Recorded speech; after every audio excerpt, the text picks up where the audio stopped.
The autumn rain fell against the windows of the Amberley drawing room in a rhythm that matched the quiet desperation in Charlotte's heart, each droplet a small percussion against glass that had witnessed 28 years of her life within these walls,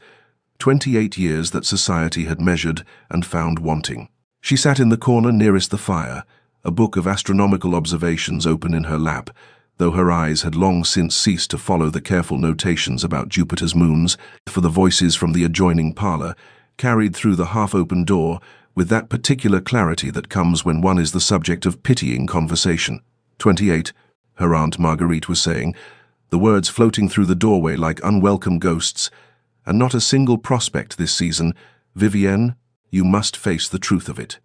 Charlotte's mother responded in tones both defensive and resigned, a combination Charlotte had heard so often it no longer pierced as sharply as it once had. She is accomplished, well-read, her deportment is beyond reproach. She is peculiar, Aunt Marguerite interrupted, her voice carrying the weight of absolute certainty. She speaks of stars and mathematics when she should discuss watercolors and needlework. She has that unfortunate tendency toward honest discourse when a clever young woman should cultivate mystery, and frankly, Vivienne, at her age, with her habits so firmly established, what gentleman could possibly—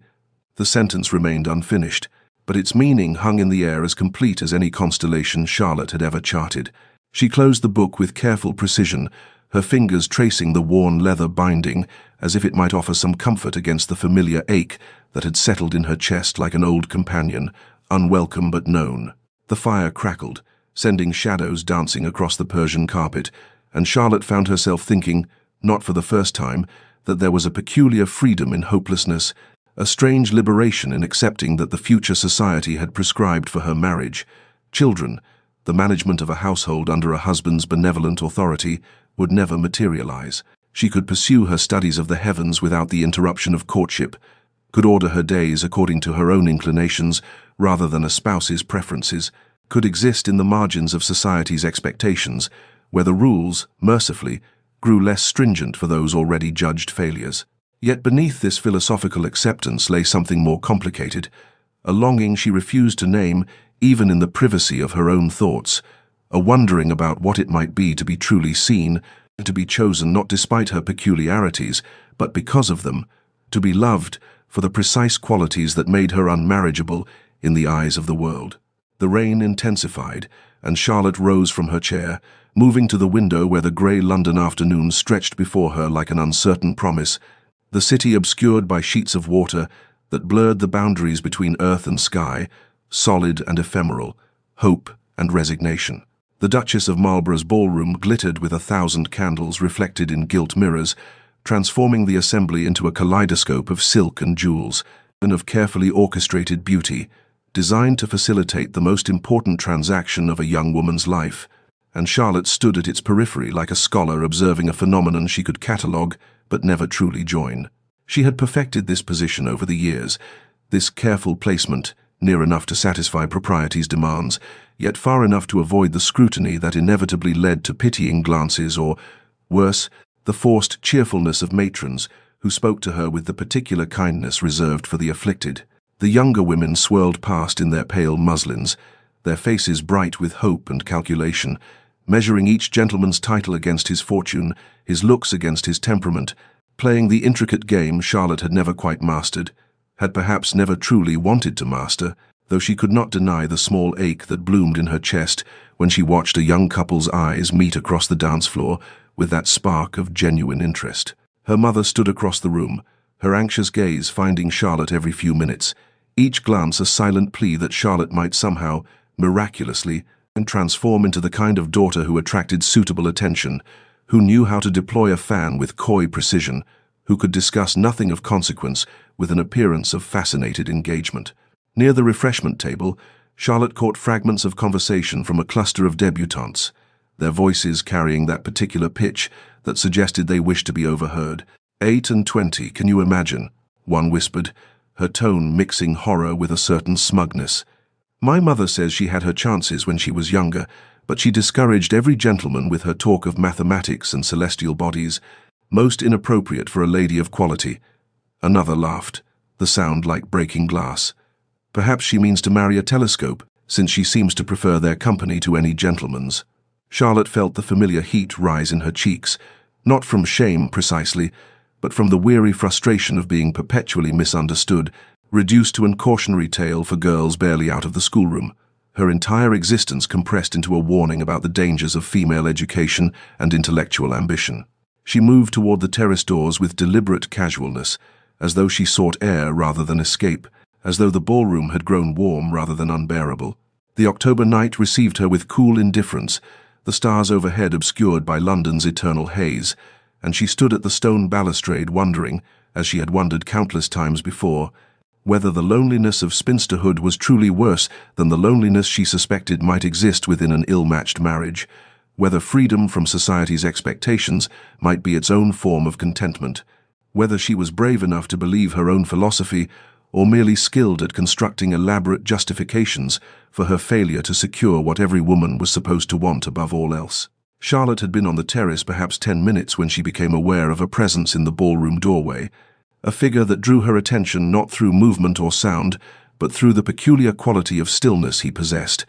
a stillness that seemed to absorb rather than reflect the light and noise of the assembly, and when she turned to look, she found herself meeting the gaze of a man she recognized from reputation, though they had never been formally introduced. Sebastian Thornwood, Duke of Ravencrest, recently returned from the Peninsular Wars with a collection of medals and, if the gossips were to be believed, a temperament so severe that even the most ambitious mothers had despaired of softening him toward matrimonial inclinations. He stood with military precision, his dark evening clothes impeccable but somehow austere compared to the peacock display of the other gentlemen, and Charlotte could see, even from this distance, the thin white line of a scar that traced from his temple to his jaw, a mark of violence that society whispered about in tones mixing fascination and unease, as though suffering itself were something indecent to display. His eyes held hers for a moment that stretched longer than propriety should have allowed,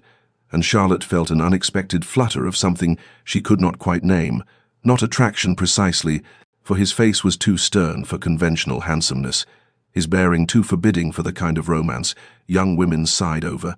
but rather a sense of recognition, as though she were looking at another creature who existed at the margins of society's carefully orchestrated performance, another soul who had learned to stand apart. She turned back toward the garden, assuming the moment had been merely coincidental, that a man of his rank and consequence would have no interest in a spinster astronomer who had long ago exhausted her social value, but she heard footsteps approaching across the terrace stone, measured and deliberate, and then his voice, deeper than she had expected, roughened perhaps by years of shouting orders across battlefields,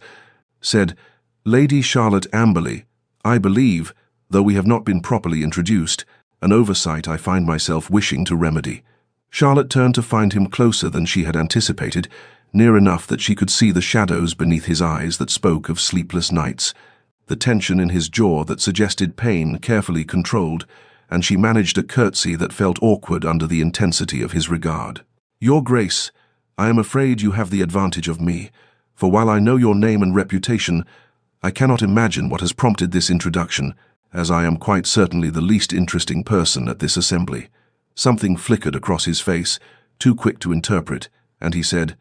"I have spent the past hour observing this gathering, Lady Charlotte, and I would argue precisely the opposite, that you are perhaps the only interesting person present, for while everyone else performs their prescribed roles with practiced precision, you alone seem to actually think about what you observe, to see rather than simply look, and I wonder if that is a quality developed through your studies of the heavens, and this ability to perceive what others miss." The words struck her with unexpected force, not because they were flattering precisely,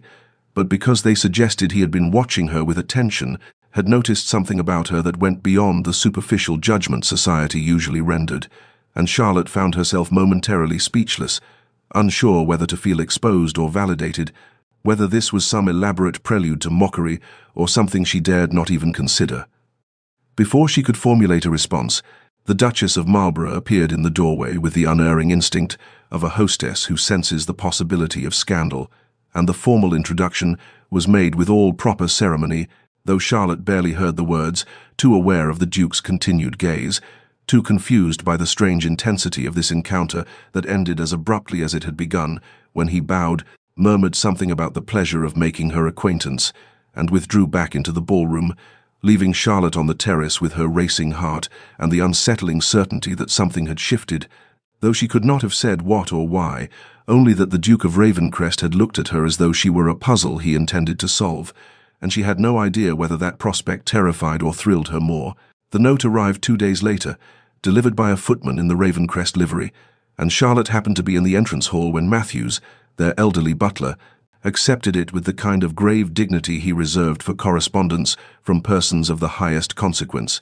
his eyebrows rising almost imperceptibly when he read the sender's name before presenting the missive to Lady Amberley on a silver tray. And Charlotte watched her mother's face transform through a sequence of expressions that might have been comical, had Charlotte not felt a corresponding tightness in her own chest,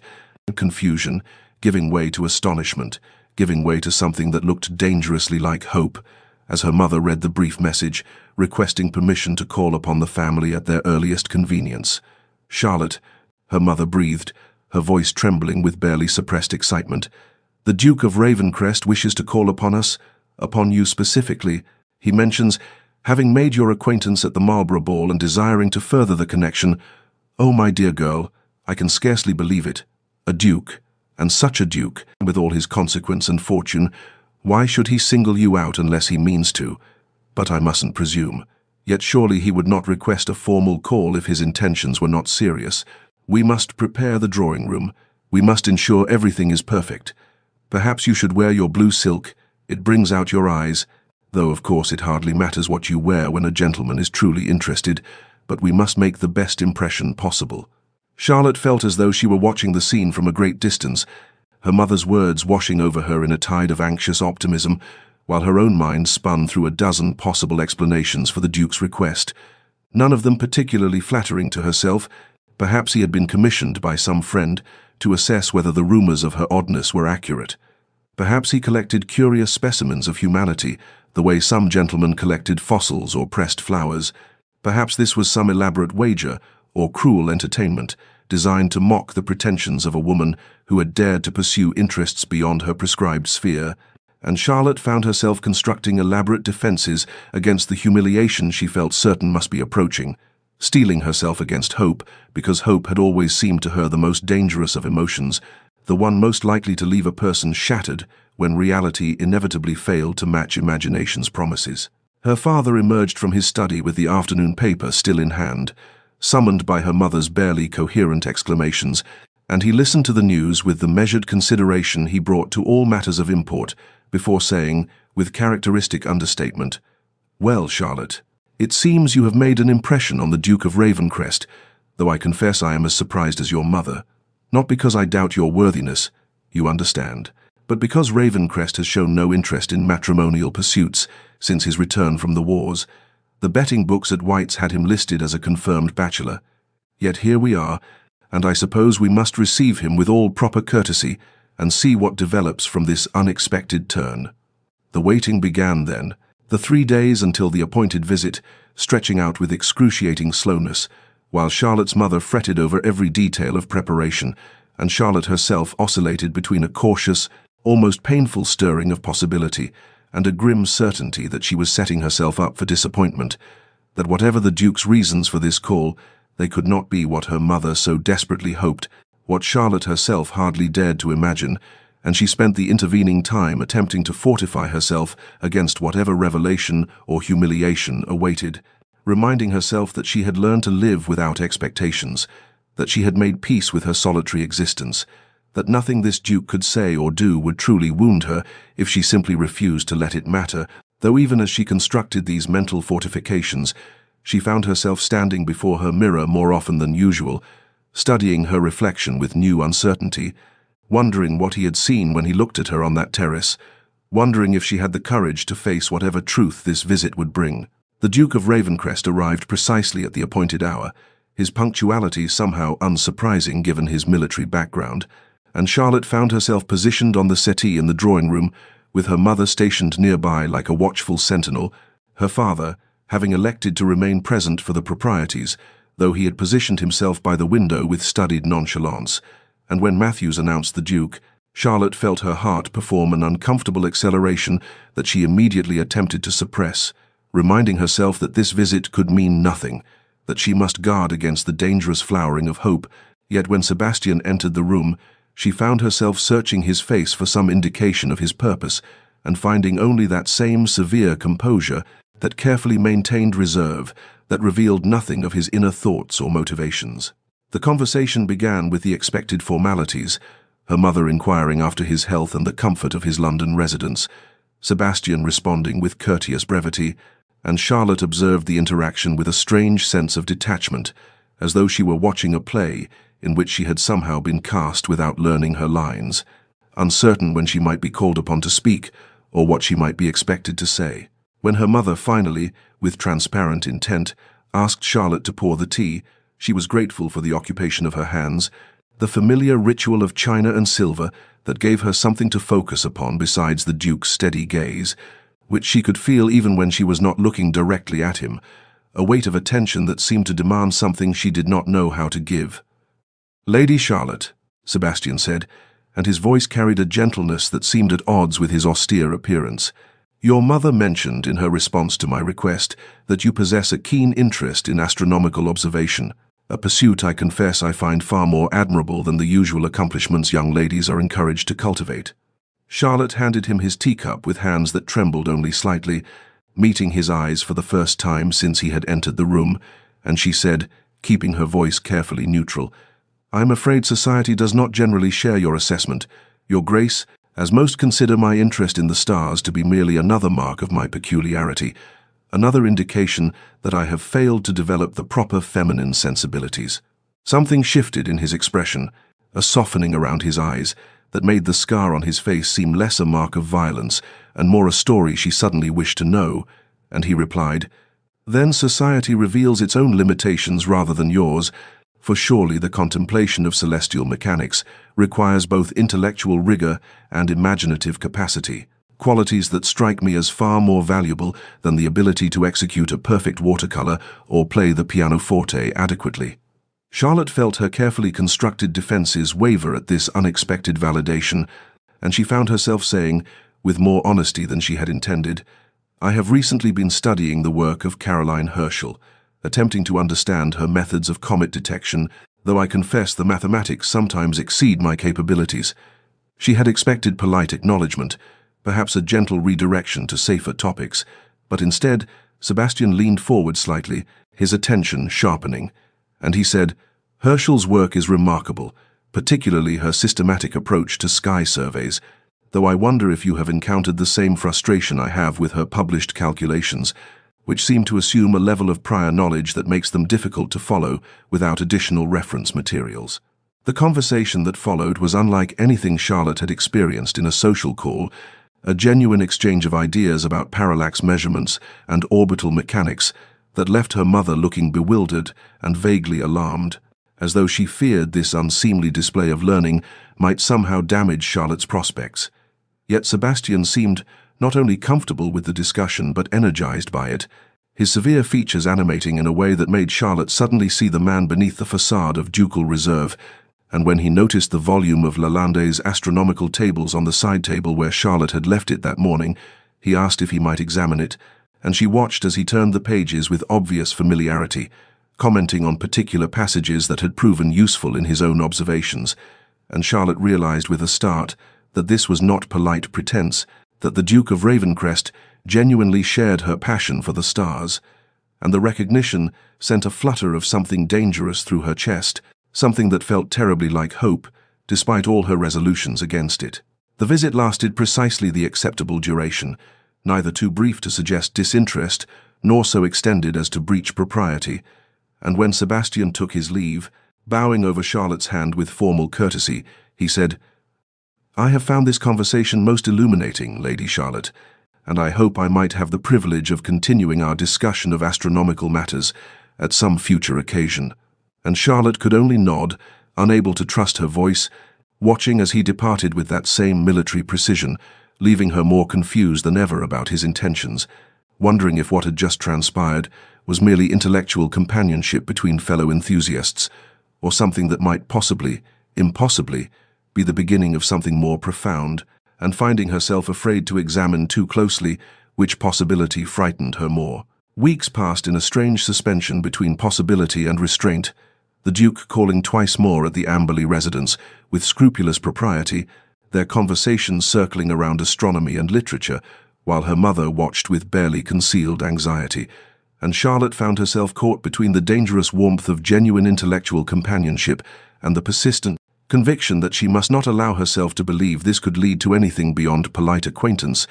And it was in this state of careful equilibrium that Charlotte found herself one grey November afternoon in Hatchard's, Lending Library on Piccadilly, seeking a particular treatise on lunar observations that had been mentioned in the latest issue of the Philosophical Transactions,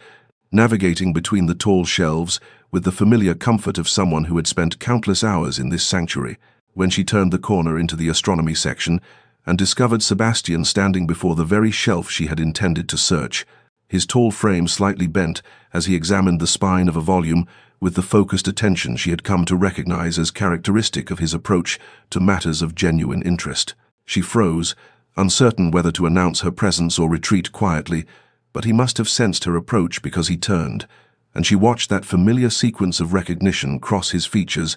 the initial surprise giving way to something that might have been pleasure before his habitual reserve reasserted itself,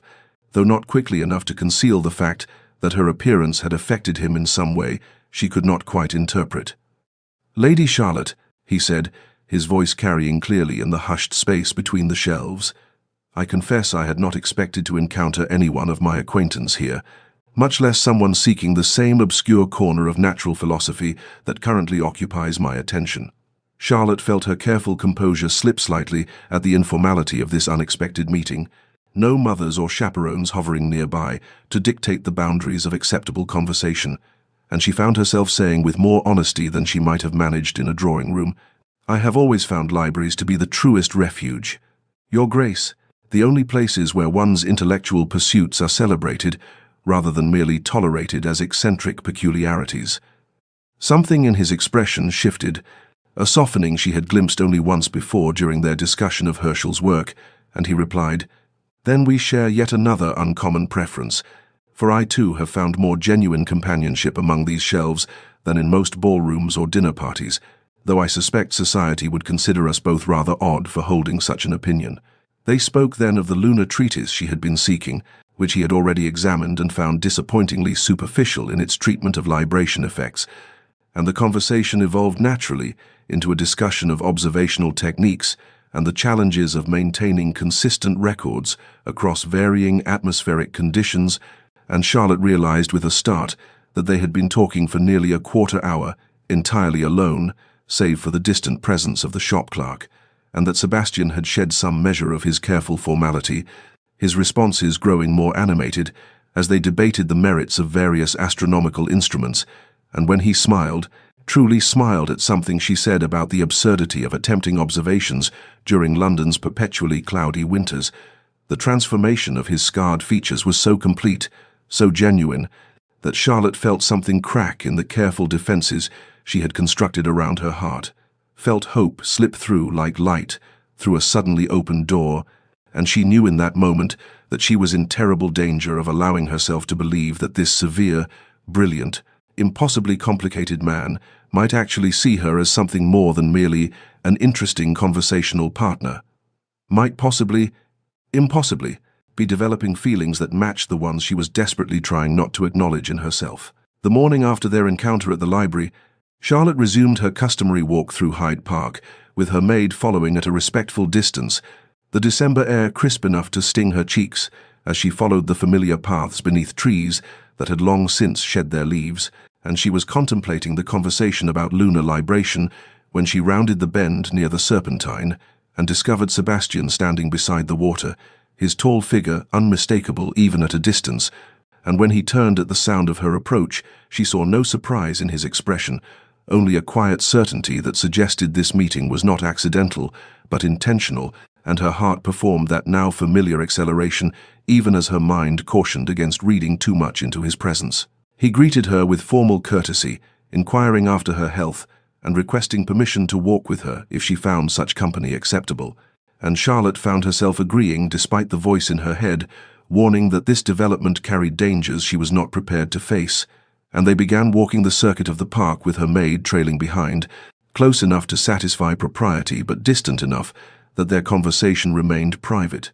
And Sebastian asked about her progress with the lunar treatise, and she found herself describing not just her astronomical observations, but the frustrations of attempting serious study while managing the expectations of a household that viewed her interests as eccentricities to be indulged rather than pursuits of genuine value. He listened with that intense focus she had come to recognize, asking questions that revealed both his own knowledge and his genuine interest in her thoughts. And when she mentioned her dream of one day having a proper observatory, rather than making do with observations from her bedroom window, he did not laugh or dismiss the ambition as fanciful, but instead discussed the practicalities of telescope placement and the challenges of maintaining instruments in England's damp climate. And Charlotte felt something in her chest loosen, some long-held tension releasing at this simple act of being taken seriously by someone whose opinion she had come to value more than she cared to admit. The following morning, he appeared again at precisely the same location,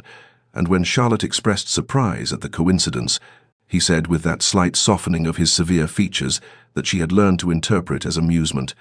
"I confess I have taken the liberty of adjusting my own morning routine to align with yours, Lady Charlotte, as I have found our conversations to be the most worthwhile use of these early hours." And Charlotte did not know whether to be alarmed or touched by this admission of deliberate pursuit, and she found herself looking forward to these encounters with an anticipation that frightened her, even as it brought color to days that had long seemed gray and predetermined. As the weeks passed and winter deepened, their walks became a regular occurrence, and Charlotte noticed her mother's barely suppressed excitement, her father's thoughtful observation, her younger sister's whispered speculation about whether the Duke's intentions might be serious, and Charlotte herself remained caught between hope and self-protection, telling herself that Sebastian valued her mind and her conversation, but that this was insufficient foundation for the kind of permanent attachment her family was beginning to imagine, yet finding it increasingly difficult to maintain this rational distance when he spoke to her with such evident respect, when he remembered details of conversations from weeks prior, when he occasionally revealed small glimpses of himself, brief mentions of his years in the peninsula, his struggle to readjust to civilian life, his sense of being fundamentally altered by experiences that most of society could not begin to comprehend. And in those moments, Charlotte felt the dangerous pull of recognition and the sense that perhaps they were not so different after all. Two people shaped by their respective battles into forms that did not quite fit the mold society had prepared for them, and she began to wonder, despite all her cautions against such wondering, whether it was possible that Sebastian saw in her not just an intellectual companion but something more, something that might justify the hope she was trying so desperately not to feel. The afternoon rain arrived with a fury unusual for late January, drumming against the windows of the Amberley drawing room with such insistence that conversation became nearly impossible, and Charlotte sat with her embroidery untouched in her lap while her mother had retreated to write correspondence, and Sebastian stood at the window watching the deluge with an expression she could not read, the firelight casting shadows across the scarred side of his face, and the silence between them had stretched beyond comfort into something heavier, more fraught, until he turned from the window and said with unexpected directness, "I find I must speak plainly, Lady Charlotte, for I have spent too many years in circumstances where pretense could prove fatal, and I find myself incapable of maintaining the pleasant fictions that govern most social discourse." And Charlotte set aside her embroidery with hands that trembled slightly, sensing that whatever was about to pass between them would alter the careful equilibrium they had maintained these past months. He spoke then of the war, not with the rehearsed brevity that gentlemen employed when society demanded acknowledgement of their service, but with raw honesty about the mud and blood of the peninsula, the friends lost at Badajoz and Salamanca, the particular horror of surviving when better men had fallen,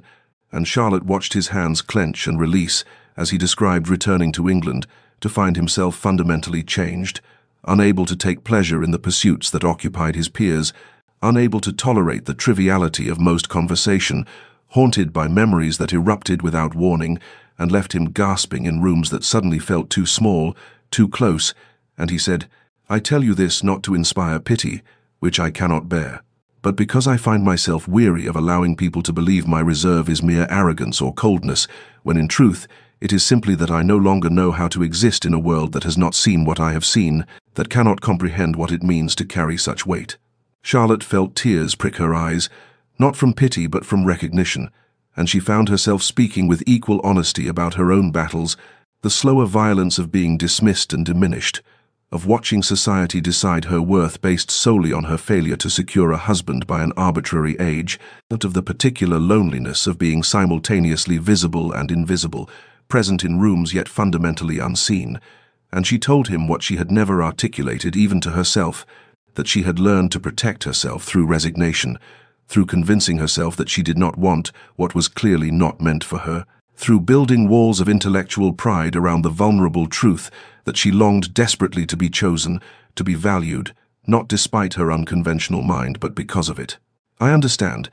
Sebastian said quietly, and the simple statement carried such weight that Charlotte felt something break open in her chest, felt the careful distance she had maintained begin to crumble, and when he crossed the room to sit near her, closer than propriety strictly allowed,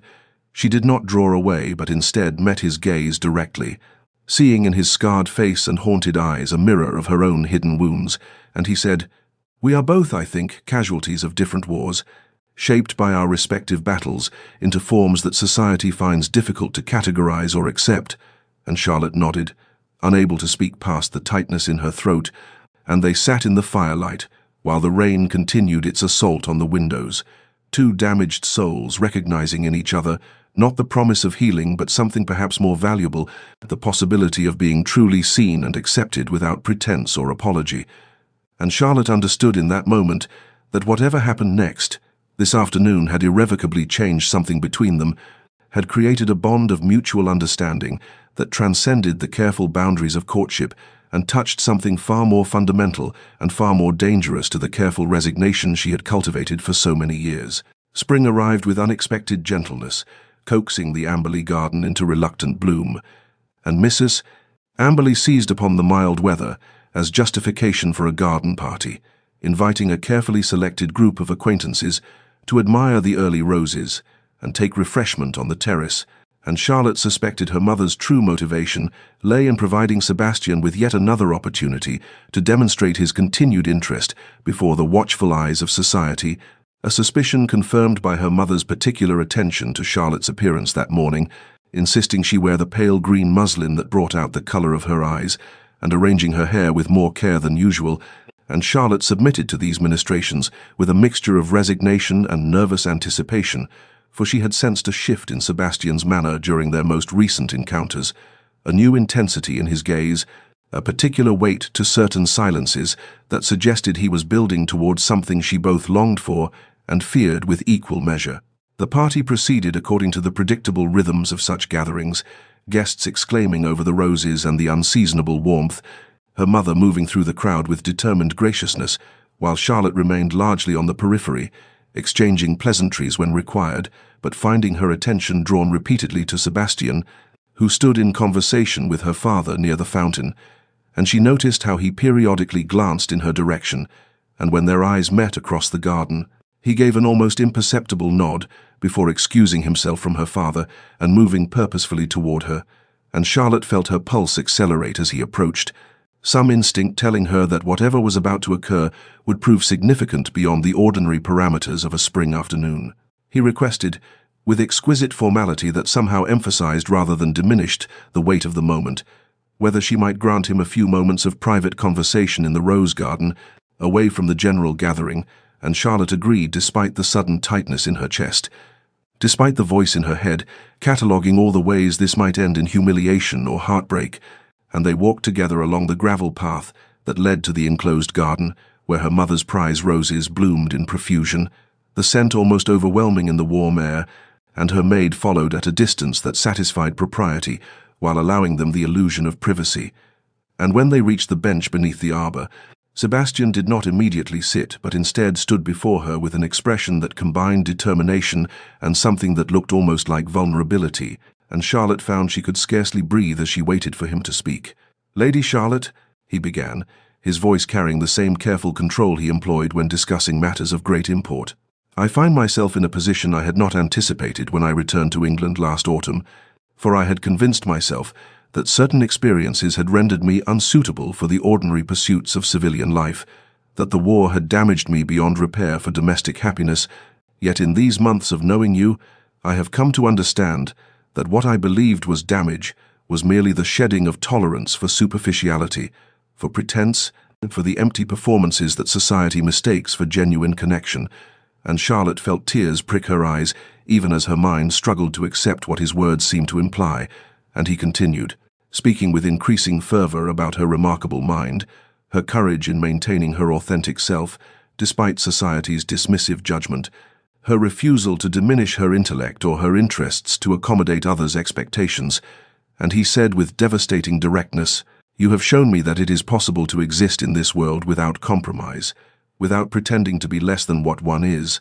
and in your presence I have found not just intellectual companionship, but something I had ceased to believe possible, a sense of being truly seen and accepted without reservation or judgment." Charlotte tried to speak, to respond to this declaration that was reshaping everything she had believed about her future. But Sebastian raised a hand gently, requesting permission to finish, and he told her that he understood his attentions might be unwelcome, that she might have no desire to exchange her hard-won independence for the constraints of marriage,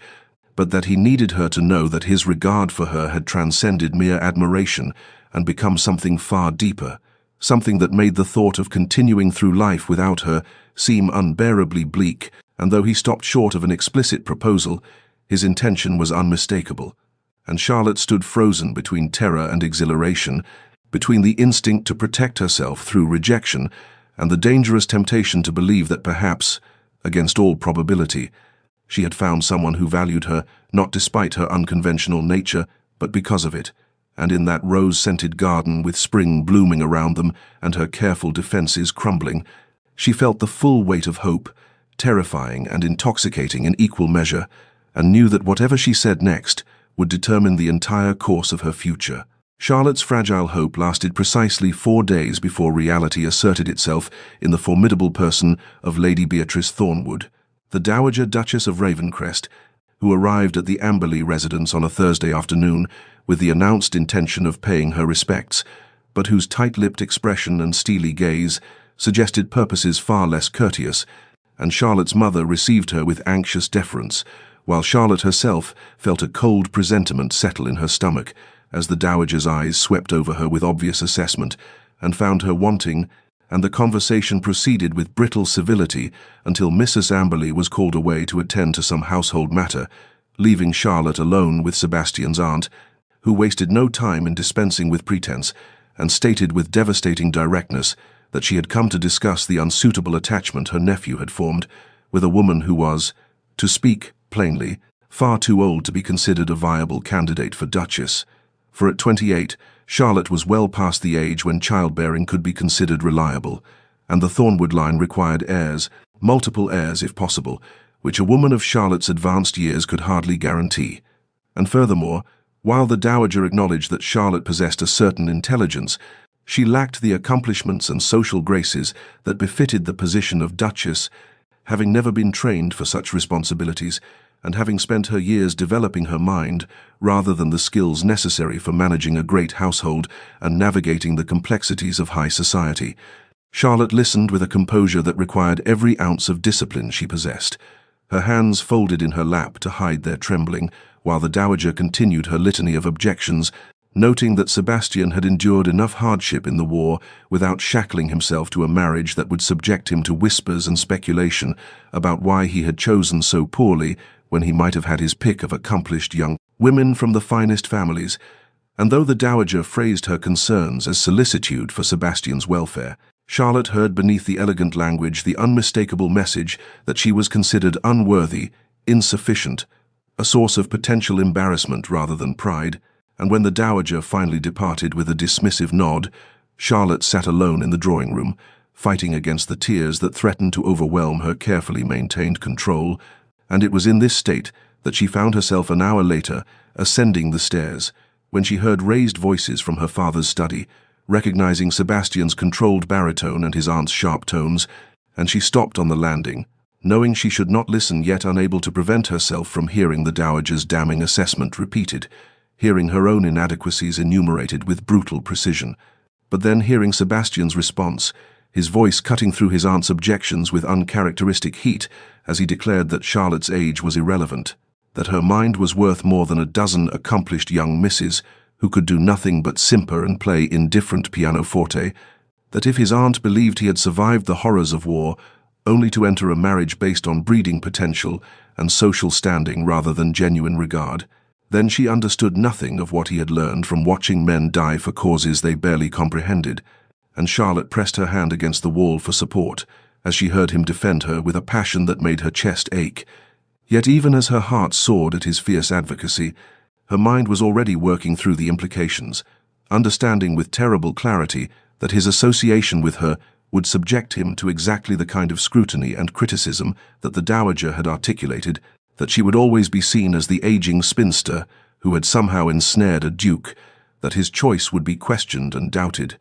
And in that moment, standing on the landing with her hand pressed against wallpaper she had known since childhood, Charlotte made a decision that felt simultaneously like self-sacrifice and self-preservation, recognizing that the kindest thing she could do for Sebastian, the truest expression of the regard she had developed for him,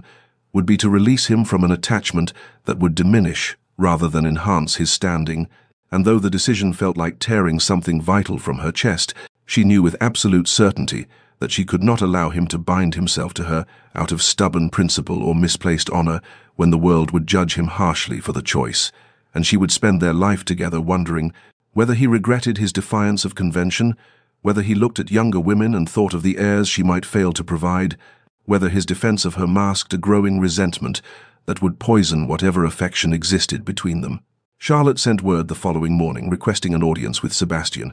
and when he arrived at the Amberley residence that afternoon, she could see in his expression that he knew something had shifted, that the careful progress they had made toward understanding was about to be disrupted, and she received him in the drawing room with her mother conveniently absent, having been persuaded that Charlotte needed to speak with the Duke privately on a matter of some delicacy, and Sebastian stood before her with that same controlled stillness he had exhibited during their first awkward meeting, as though bracing himself for a blow he had long anticipated, and Charlotte began with words she had rehearsed through a sleepless night, explaining with as much composure as she could summon that she had been giving considerable thought to their association, that while she valued his regard more than she could properly express, she had come to understand that continuing on their present course would be unfair to him, would subject him to precisely the kind of judgment and speculation that a man of his standing should not have to endure, and she watched his expression shift from wariness to comprehension, and then to something that looked remarkably like anger, though he remained silent as she continued, telling him that his aunt had made several valid points about the practical considerations of such a match,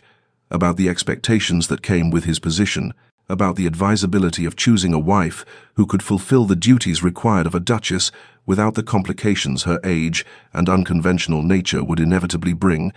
and she was speaking faster now, desperate to finish before her courage failed, when Sebastian interrupted with a voice like winter frost and asked whether she was quite finished deciding his future for him, whether she had completed her assessment of what he should want and need and desire, and Charlotte faltered, startled by the barely contained fury in his tone, and he stepped closer, his eyes blazing with an intensity she had never witnessed in him before, and demanded to know whether she truly believed him so weak, so lacking in judgment, so susceptible to the opinions of others that he would abandon what he knew to be right and true simply because his aunt disapproved or because society might whisper, and Charlotte tried to explain that she was thinking of his welfare, of his happiness, but he cut her off with a sharp gesture and said that if she wished to refuse him, if she genuinely had no desire for his company or his regard, then she should say so plainly, and he would trouble her no further, but she should not insult them both by pretending that her rejection was somehow for his benefit, by framing her fear as self-sacrifice, and Charlotte felt tears burning in her eyes as she protested that it was not fear but realism, that she was 28 years old with no guarantee she could provide him with heirs, that she had no training in managing a great household, that she would always be the aging spinster who had somehow trapped a duke. And Sebastian moved closer still, so close she could see the scar that ran along his jawline, the one he had earned at Waterloo, and he said with devastating quietness that he had watched men die in muddy fields for abstract concepts of honor and duty, had seen them sacrificed to others' ideas of what was strategically necessary, and he would be damned if he allowed himself or Charlotte to be similarly sacrificed to society's expectations. And he reached for her hand, his touch sending heat through her entire body, and told her that he was not asking for her compliance or her self-abnegation, but for her honesty, for her trust that he was capable of choosing his own path, even if that path led to difficulty. And Charlotte found herself trembling as she looked up at him, seeing in his face an openness she had never witnessed before, a vulnerability that matched her own, and she whispered that she was terrified of being the source of his regret,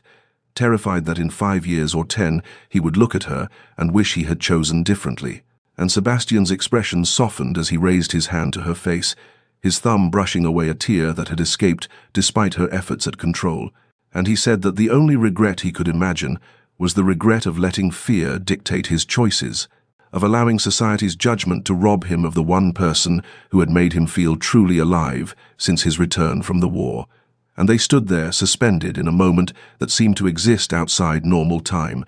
his hand against her cheek and her heart pounding so loudly she was certain he must hear it, and he leaned toward her with unmistakable intent, his eyes asking a question even as his body moved to close the distance between them, and Charlotte felt herself swaying forward in answer,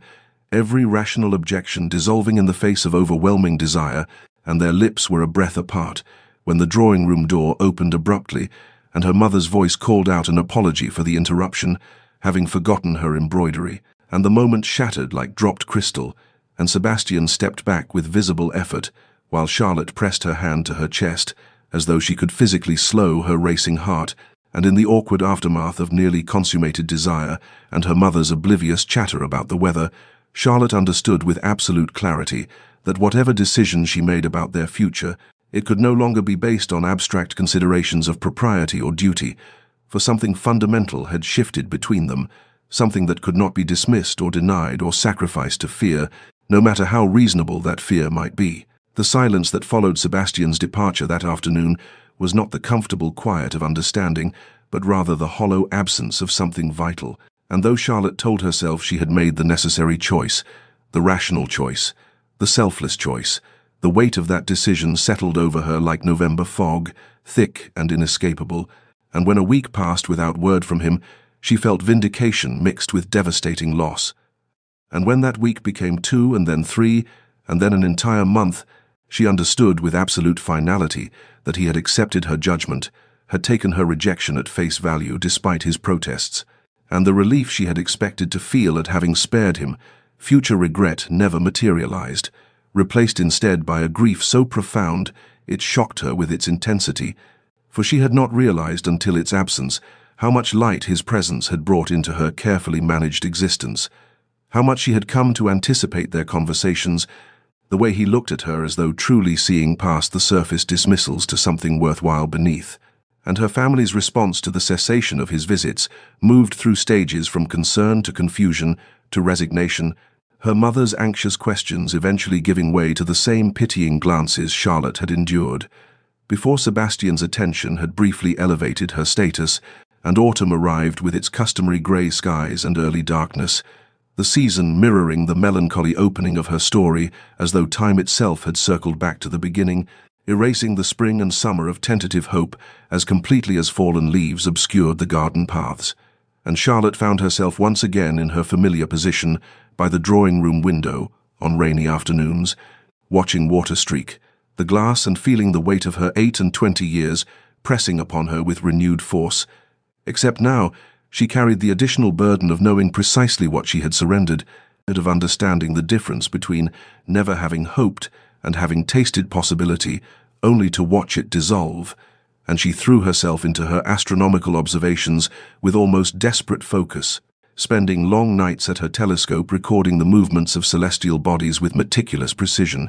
as though the predictable mathematics of planetary orbits could somehow impose order on the chaos of human emotion. And when she encountered acquaintances at social functions, she endured their carefully neutral expressions and studied silences about the Duke with as much dignity as she could summon, understanding that the whispers had undoubtedly intensified, that the gossips were having a fine time speculating about what deficiency in her had finally revealed itself to drive away even the eccentric Duke of Ravencrest, and her mother made one attempt to broach the subject directly. asking gently what had transpired to end such a promising association. But Charlotte could not find words to explain that she had chosen this isolation deliberately, that she had calculated the cost of Sebastian's regard and found herself too expensive a purchase, and so she simply said that they had recognized their incompatibility and mutually agreed to discontinue the acquaintance, which was simultaneously true and the most profound lie she had ever told.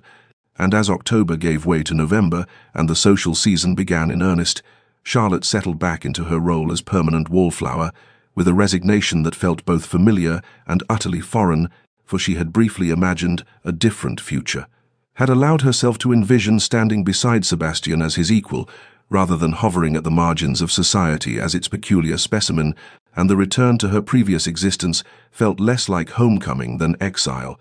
a punishment she had prescribed for herself in the name of protecting someone who had never asked for her protection. And on particularly difficult nights, she would remember the almost kiss in the drawing room, the heat of his hand against her face, the look in his eyes that had promised understanding and acceptance and something deeper than mere tolerance. And she would wonder whether she had made the right choice or merely the cowardly one, whether her self-sacrifice had been noble or simply another form of the fear that had governed so much of her life.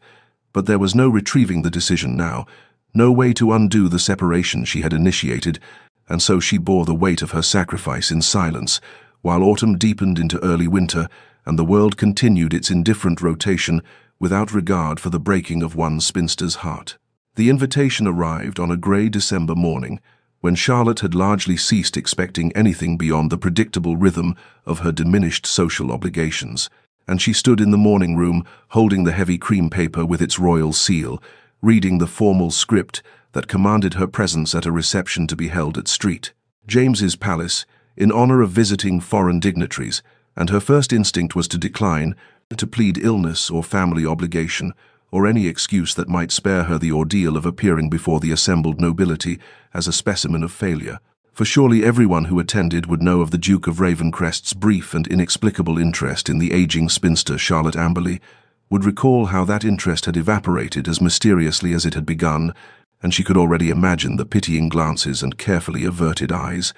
the whispered conversations that would pause when she approached, and yet even as she considered ways to avoid the summons, she understood that one did not simply refuse a royal invitation without compelling cause, that to do so would bring greater shame upon her family than attending could possibly inflict, and so she showed the invitation to her mother, who responded with a complex mixture of excitement at the honor and anxiety about what it might mean. Whether this was some cruel social test, or perhaps an opportunity for Charlotte to demonstrate that she had survived her brief elevation and subsequent fall with dignity intact, and the weeks that followed were consumed with preparation, with the selection of an appropriate gown that would be neither too modest nor too presumptuous, with her mother's endless instructions about proper behavior in the Queen's presence, with Charlotte's own mounting dread as the date approached, and she found herself lying awake at night contemplating the various ways the evening might unfold, imagining herself standing alone while couples swirled past her in the dance, picturing the moment when some well-meaning acquaintance would ask about the Duke and she would have to smile and say something neutral and deflecting, and as her maid dressed her on the evening of the reception, fastening the pearl buttons of her ice-blue silk gown and arranging her dark hair in an elaborate style that seemed far too youthful for her years,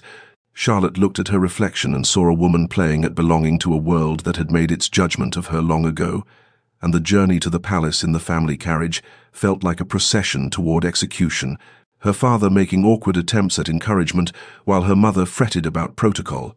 And when they finally arrived and joined the stream of elegantly dressed nobility ascending the palace steps, Charlotte felt herself withdrawing inward, assembling the armor of detached observation she had perfected over years of social survival, telling herself that this was merely one more ordeal to endure, one more evening of pretending that society's assessment of her worth had no power to wound. And as they passed through the magnificent doors into the glittering entrance hall with its soaring ceilings and crystal chandeliers, Charlotte assumed her customary role as witness rather than participant, prepared to observe the evening's pageantry from her familiar position at the margins, never imagining that she was walking not toward another performance of invisible spinsterhood, but toward the transformation of her entire existence. The reception hall at St. James's Palace blazed with candlelight from dozens of crystal chandeliers, their reflected brilliance dancing across gilded walls and polished marble floors, and Charlotte stood near one of the towering columns that lined the perimeter of the vast room, watching the assembled nobility move through the elaborate choreography of court presentation with practiced grace, their jewels catching the light as they bowed and curtsied before the Queen, who sat upon a raised dais at the room's far end, with an expression of benevolent authority.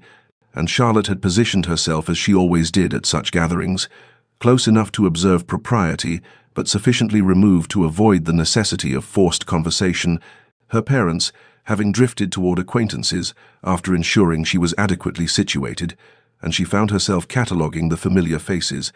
recognizing the same families who had populated every significant social event of her adult life, the same young women who had married and produced children while Charlotte remained perpetually unchanged, and the room hummed with conversation and laughter, with the rustle of silk and the murmur of diplomatic exchanges. And Charlotte felt herself becoming almost invisible in the way she had perfected, her stillness rendering her unremarkable amid so much movement and color, and she told herself that she would endure this evening, as she had endured countless others, would smile when necessary, and speak when addressed, and count the hours until she could return to the solitude of her own room, and she was contemplating whether it might be possible to slip away early, without causing offense, when a shift in the crowd's energy made her glance toward the entrance, and her heart, which had been beating with the dull rhythm of resignation, suddenly seemed to stop entirely. For there across the expanse of glittering assembly stood Sebastian Thornwood, Duke of Ravencrest, his tall figure unmistakable even at distance, dressed in formal black that emphasized the breadth of his shoulders and the severity of his bearing, and he was scanning the room with obvious purpose, his gaze moving across the sea of faces with methodical intensity, and Charlotte pressed herself closer to the column as though she might somehow avoid detection,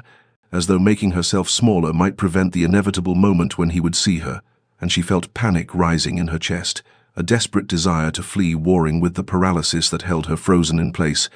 for she had spent 2 months constructing a careful equilibrium around his absence, had learned to function despite the constant ache of loss, and seeing him now threatened to shatter the fragile composure she had assembled. And then his eyes found hers across the crowded room, and the world seemed to narrow to just that connection, that recognition that passed between them like an electric current, and she saw something in his expression that she could not name, something that looked almost like determination mixed with vulnerability, and to her absolute shock, he began moving toward her, not quickly but with steady purpose, parting the crowd with his presence, and Charlotte could not move, could not breathe, and could only stand there watching him approach, while her mind raced through impossible explanations for why he would seek her out after months of silence,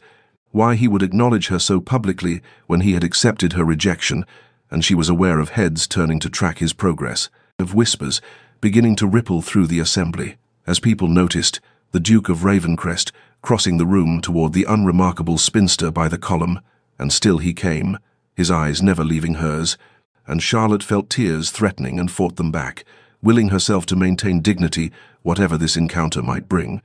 bracing herself for words that would either resurrect hope or confirm its final death. Sebastian reached her, and the murmur of conversation around them seemed to fade into something distant and unreal, and Charlotte found herself looking up into his face with its familiar, severe lines softened by something she had never seen there before, something that looked almost like fear beneath the determination, and he did not speak immediately but stood there as though gathering courage, and she was conscious of the eyes upon them, of her mother's startled face visible in the crowd, of the ripple of curiosity spreading through the assembled nobility like wind across water. And then Sebastian said in a voice that carried clearly despite its controlled intensity, "Lady Charlotte Amberley," and the formality of it made her heart sink, because she thought he meant to acknowledge her politely and move on, to demonstrate that their past association held no awkwardness, but instead he continued, "I have spent 2 months in the greatest misery of my life, which is saying considerable given that I have survived warfare and loss, and I have come here tonight with the Queen's gracious permission to speak words that should have been spoken long ago, words I was too proud and too foolish to say when you attempted to sacrifice your own happiness for my supposed benefit." And Charlotte felt the ground seem to shift beneath her feet, felt her carefully constructed composure beginning to crack, and she wanted to speak, to stop him, and to prevent whatever was about to happen, because the hope rising in her chest was too painful to bear if it proved false. But he was still speaking, his voice growing stronger. You believed you were doing me a kindness by releasing me from obligation, but you understood nothing if you thought my regard for you was born of duty, or that it could be dismissed by your nobility. And now people were openly staring, conversations dying away entirely as the assembly realized something unprecedented was unfolding, and Charlotte saw from the corner of her eye that even the Queen had turned her attention to them, that the entire glittering court had become audience to this moment, and Sebastian took a step closer, near enough that she could see the emotion blazing in his eyes, and he said with a passion that seemed to strip away every vestige of his usual reserve, "You are the most brilliant woman I have ever encountered, the only person who has ever seen past the scars and the title to the man beneath, who has spoken to me of stars and mathematics and the movements of celestial bodies, as though I were a fellow scholar rather than a duke, who has made me laugh when I thought I had forgotten how, who has shown me that there is more to life than duty and survival." And Charlotte felt tears spilling down her cheeks despite every attempt at dignity, felt her heart breaking and mending simultaneously, and she was dimly aware of gasps rippling through the crowd, of her mother's hand pressed to her mouth, of the unprecedented nature of a duke declaring himself so publicly to a woman society had dismissed as past her bloom, and Sebastian's voice dropped slightly, but lost none of its intensity as he said, "I love you, Charlotte Amberley, not despite your 28 years, but because of all that those years have made you, and I have come before the Queen and this assembled court to declare that truth, because you deserve nothing less than absolute certainty of my regard." The silence that followed Sebastian's declaration seemed to stretch across eternity, and Charlotte stood trembling with tears streaming freely down her face, her hands pressed to her chest as though to contain the heart that threatened to burst from the force of its beating, and she watched through blurred vision as Sebastian, this proud duke who had commanded men in battle and carried himself with such rigid control, lowered himself to one knee before her in full view of the Queen and the entire assembled court, and the gesture was so unexpected, so utterly unprecedented in its public vulnerability, that a collective gasp swept through the hall like wind through trees,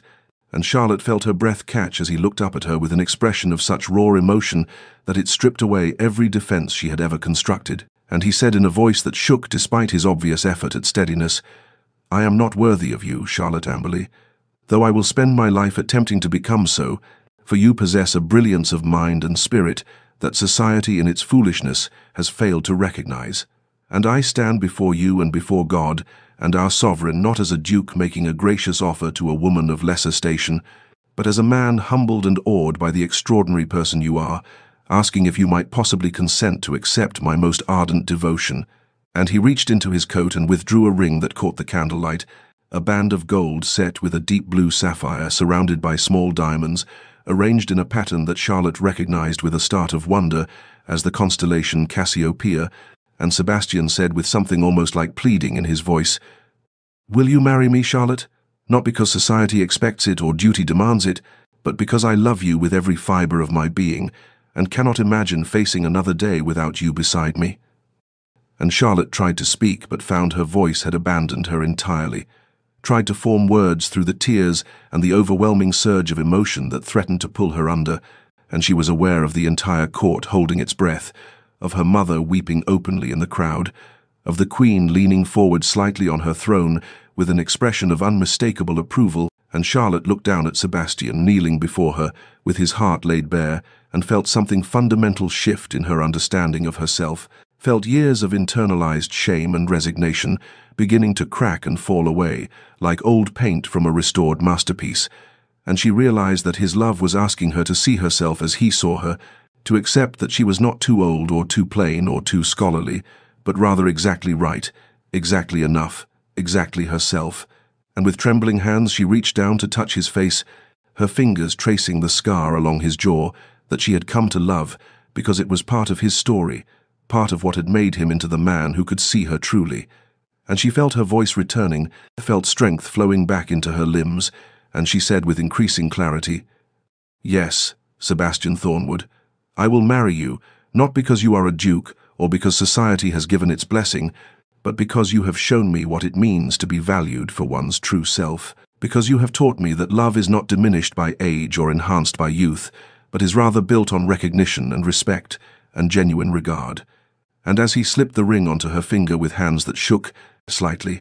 and as he rose to his feet and took her hands in his, with a grip that spoke of desperate relief and overwhelming joy, the entire court erupted into applause that echoed off the gilded walls, and Charlotte saw through her tears that the Queen herself was smiling and nodding approval, that this unprecedented public proposal had received the highest possible endorsement.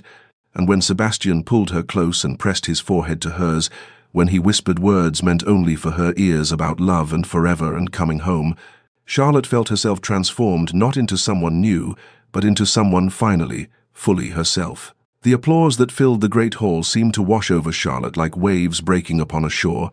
and she stood there with Sebastian's hands clasping hers and felt the reality of what had just transpired, beginning to settle into her consciousness, and she saw that the Queen had risen from her throne and was approaching them with an expression of unmistakable approval, and Charlotte found herself sinking into a curtsy despite the trembling in her limbs, while Sebastian bowed deeply, and Her Majesty said in a voice that carried clearly, "We are most pleased to witness such a declaration of genuine affection, for it does our heart good to see merit and character valued above the shallow considerations that too often govern matrimonial arrangements." And the Queen's endorsement seemed to ripple through the assembled nobility like a stone cast into still water. And Charlotte watched as expressions shifted from shock to approval, as those who had moments before been whispering about the unprecedented nature of the proposal now nodded sagely, as though they had expected nothing less. And her mother appeared at her side with tears streaming down her face, embracing Charlotte with a fervor that spoke of years of worry finally released, and her father stood nearby with an expression of profound relief, mixed with something that looked almost like vindication, and even Sebastian's aunt, the formidable Dowager Duchess, who had so vehemently opposed their connection, approached with a stiff dignity and said grudgingly, "It appears I was mistaken about certain matters, and I trust you will both accept my felicitations." And though her tone suggested the words cost her considerable effort, Charlotte recognized the gesture for what it was, and responded with gracious acceptance, because she understood that some victories lay not in triumph, but in allowing others to retreat with dignity intact. The remainder of the evening passed in a blur of congratulations and well-wishes, of curious glances and whispered speculation, and Charlotte found herself repeatedly touching the ring on her finger, as though to confirm its reality, tracing the constellation pattern that Sebastian had chosen with such thoughtfulness, and she caught his eye across the crowd multiple times, and saw in his expression a mixture of relief and joy and possessive tenderness that made her heart race. And when they were finally able to steal a moment alone in a quiet corridor away from the celebration, Sebastian pulled her close and said in a voice rough with emotion, "I thought I had lost you forever, thought my pride and your nobility had destroyed any chance we might have had." And Charlotte reached up to touch his face and replied, "I thought I was saving you from a poor choice, but I understand now that I was denying both of us the right to choose our own happiness." And he kissed her then, with a desperation that spoke of the 2 months they had spent apart. And when they finally separated, he rested his forehead against hers and said, "We begin the wedding preparations tomorrow, for I will not risk losing you again through delay." And Charlotte laughed through her tears and agreed. And in the days that followed, the announcement appeared in every newspaper and became the topic of countless drawing-room conversations. And Charlotte's mother threw herself into planning with an enthusiasm that bordered on frenzy, and Sebastian proved remarkably patient with the endless discussions of flowers and guest lists and appropriate venues, though he insisted firmly that the ceremony take place within 3 months because he said he had already waited long enough for his happiness. And Charlotte found herself swept along in the preparations, while simultaneously marveling at how completely her life had transformed, how she had moved from resigned spinsterhood to celebrated bride in the span of a single evening. And yet what moved her most deeply was not the change in society's regard, but rather the quiet moments she shared with Sebastian, the conversations about their future together, the growing intimacy of understanding that developed as they planned not just a wedding, but a life built on mutual respect and genuine affection. The morning of Charlotte's wedding dawned clear and bright, with spring sunlight flooding through the windows of her chamber, where she sat before the mirror and watched her maid arrange her hair with practiced hands, and she felt a curious calm settle over her that was so different from the nervous anticipation she had imagined feeling on such a day. For this was not the frantic hope of a young girl seeking society's approval, but rather the steady certainty of a woman who had chosen and been chosen in return, and when her mother entered the room with tears already gathering in her eyes and said, "You look beautiful, my darling," Charlotte understood that the transformation her mother perceived was not in the elegant gown of ivory silk or the simple wreath of orange blossoms in her hair, but rather in the way Charlotte held herself, in the quiet confidence that radiated from her bearing, in the knowledge that she was walking toward a future built on genuine regard rather than desperate compromise. The ceremony was to take place in Westminster, for Sebastian had insisted that their union deserved such recognition, and as Charlotte's carriage approached the ancient church, she saw that crowds had gathered to witness the wedding of the Duke of Ravencrest to the woman he had so publicly proclaimed his equal, and she felt her pulse quicken not with fear but with a profound awareness of the moment's significance, of how far she had travelled from that autumn afternoon when she had overheard her family's pitying conversation and resigned herself to permanent spinsterhood, and when she stepped from the carriage and took her father's arm, he squeezed her hand and said with gruff emotion, "I am proud of you, Charlotte, proud of the woman you have become, and proud that you waited for a man worthy of your exceptional nature." And his words brought tears to her eyes because she understood that he saw her clearly at last. He saw past society's narrow definitions to recognize her true value. The interior of Westminster was magnificent, with sunlight streaming through stained glass windows and casting patterns of colored light across the assembled guests. And Charlotte walked down the aisle with measured steps and saw Sebastian waiting at the altar with an expression of such profound emotion that it made her breath catch. And she noticed how he stood straighter as she approached, how his eyes never left her face, how his hands trembled slightly when she placed hers in his, and the Archbishop began the ceremony with traditional words about the sacred nature of matrimony. But Charlotte was aware primarily of Sebastian's presence beside her, of the warmth of his hands clasping hers, of the way he looked at her as though she were the only person in the entire cathedral, and when the time came for their vows, Sebastian spoke in a voice that rang clear and strong, promising to honor and cherish her, to value her mind as much as her heart, to build with her a life based on mutual respect and genuine partnership. And Charlotte felt tears streaming down her face as she made her own promises, speaking of love that sees truly, of companionship that honors individual spirit, of a future they would create together, unbounded by society's limited imagination. And when the Archbishop pronounced them married and Sebastian kissed her with tenderness and barely restrained passion, Charlotte understood that this moment represented not an ending to her story of being overlooked and dismissed, but rather the true beginning of a life in which she would finally, fully be seen and celebrated for exactly who she was. And as they walked back down the aisle together as husband and wife, as the congregation applauded and church bells rang out across London, Charlotte felt a profound sense of rightness settle into her bones, a certainty that she had not settled or compromised, but had rather waited with patience until love found her in its truest form. 3 years had passed since Charlotte had spoken her vows in Westminster, and the autumn evening found her standing in the observatory that Sebastian had constructed for her on the grounds of the Ravencrest estate, her hands adjusting the brass telescope that pointed toward the darkening sky, while behind her she heard the sound of footsteps approaching and knew without turning that it was her husband, for she had learned to recognize the particular cadence of his walk, the way he moved with quiet purpose through the spaces they now shared, and when he reached her side he placed a gentle hand on the small of her back and said, "The stars are particularly bright tonight," and she smiled and replied, "Venus is visible just there, near the horizon," and he looked through the eyepiece she had positioned and made a sound of appreciation, and Charlotte felt the familiar warmth of contentment settle over her as she stood beside him in the gathering darkness, for this was the life they had built together. These quiet moments of shared discovery, interspersed with the fuller rhythms of running an estate and raising the daughter who even now could be heard laughing somewhere in the gardens below, where her nursemaid supervised her evening play, and Charlotte thought about how society had once proclaimed her hopeless at 28, how they had whispered about her unmarried state with pitying glances and knowing smiles, and yet here she stood at 31, with a husband who valued her mind as much as her heart, with a daughter who would grow up seeing her mother's intellectual pursuits celebrated rather than dismissed, with the publication of her astronomical observations in the Royal Society's journal, bringing her a recognition that would have seemed impossible in those dark days before Sebastian had entered her life. And she noticed how Sebastian had softened over these 3 years, how the severe lines that war had carved into his features had eased into something gentler, how he laughed more readily now and smiled without the hesitation that had once marked his expressions. And when he pulled her close and said, "Come inside, soon, for the night grows cold, and I would have you warm beside me," she heard in his voice the deep affection that had replaced his initial formal reserve. And she promised to join him shortly after completing her observations. And as he walked back toward the house, she turned once more to her telescope and thought about how love had found her, not when she was young and desperate for society's approval,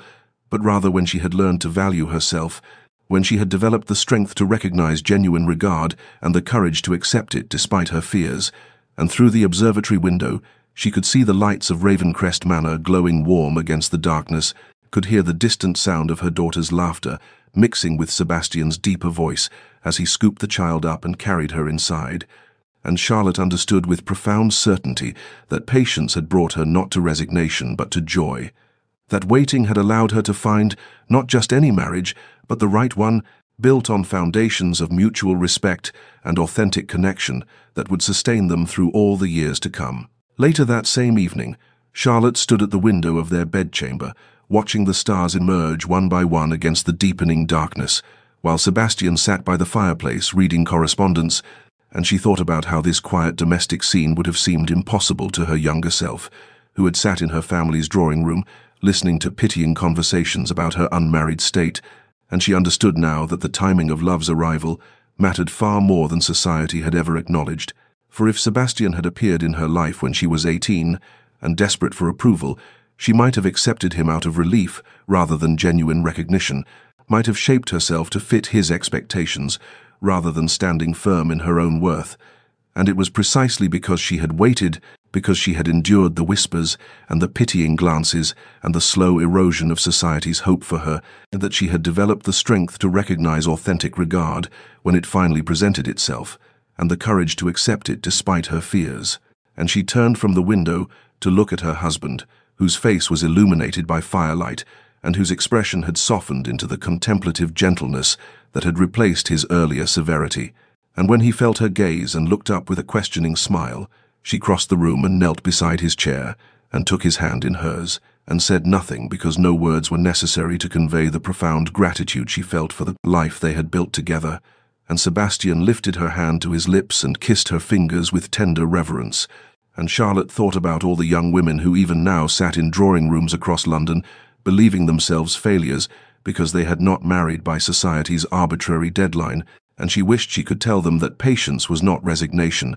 that waiting for genuine connection rather than accepting convenient compromise was not weakness, but rather the truest form of courage, and she wished she could show them that worth was not determined by how quickly one secured a marriage proposal, but rather by the depth of character one developed while learning to value oneself independent of society's approval. Dear listener,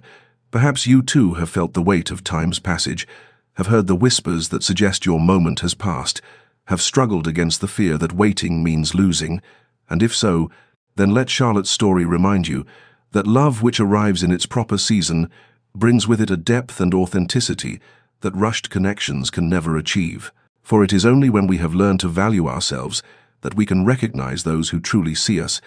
only when we have developed the strength to stand alone that we can choose partnership from a place of wholeness rather than desperate need. And though society may impose arbitrary timelines and pronounce verdicts on those who do not conform to expected patterns, the truth remains that each person's journey unfolds according to its own necessary rhythm, and what appears to be delay may actually be preparation.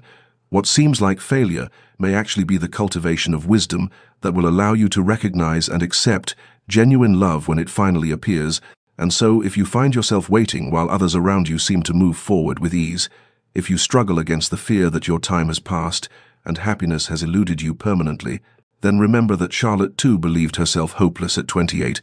believed the whispers, and accepted society's dismissal of her worth.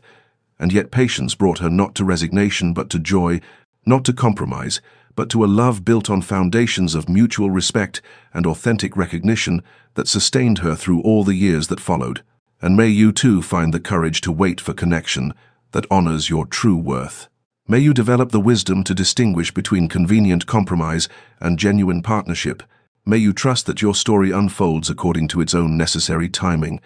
And may you find peace in knowing that love which arrives when you are ready to receive it brings with it a depth and beauty that makes all the waiting worthwhile. And until that moment arrives, may you rest well knowing that your worth is not determined by society's narrow measures, but rather by the fullness of spirit you carry within you. And may you find comfort in the quiet certainty that patience, though difficult, ultimately leads not to loss, but to the truest form of happiness. This story was brought to you by Enchanting Escapes, where timeless tales of love and transformation await. And if Charlotte's journey has touched your heart, please share this story with someone who needs to hear that their worth is not diminished by waiting, that genuine love arrives in its own perfect time, and that patience ultimately brings us not to resignation, but to joy beyond measure.